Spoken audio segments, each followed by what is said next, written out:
అది ఇది సీతాఫలం ఆకు, పంటి నొప్పికి రెమెడీ. ఈ ఆకుని బాగా ఒలిసి ఏం చేయాలంటే కాళ్ళని తీసేసి మెత్తగా నూరుకోవాలి. మెత్తగా నూరుకొని దీంట్లో కొట్టుకోవాలి. కొట్టుకొని పంటి నొప్పికి మంచి ఆయుర్వేద మెడిసిన్ ఇది.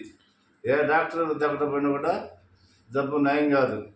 ఇట్లా కొట్టుకొని దీంట్లో ఇంగువ వేసుకోవాలి. ఒక రవ్వ ఇంగువ వేసుకొని దంచాలి. దంచిన తర్వాత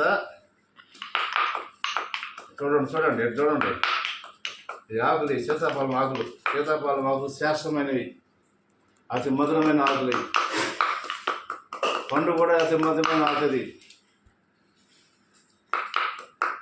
ఇది పట్టుకున్న మెత్తగా వచ్చిన తర్వాత బాగా నూరుకోవాలా, కొట్టుకోవాలా. మెత్తగా వచ్చిన తర్వాత ఇంగువ ఒక ఎద్దులు వేసుకోవాలా. ఇంగువ వేసుకొని ఎక్కడ పుచ్చిపోయిన పళ్ళు ఉంటాయో ఆ పండు దగ్గర పెట్టుకుంటే పురుగులన్నీ రాలిపోతాయి. పురుగులన్నీ రాలిపోయిన తర్వాత ఒకవేళ పురుగులు రాలేదంటే లోపల పురుగులు చచ్చిపోతాయి. ఇది రెమెడీ, మంచి రెమెడీ ఇది మీరు ట్రై చేయండి. ట్రై చేసి యూట్యూబ్ని సబ్స్క్రైబ్ చేయండి, బటన్ నొక్కండి. సరే.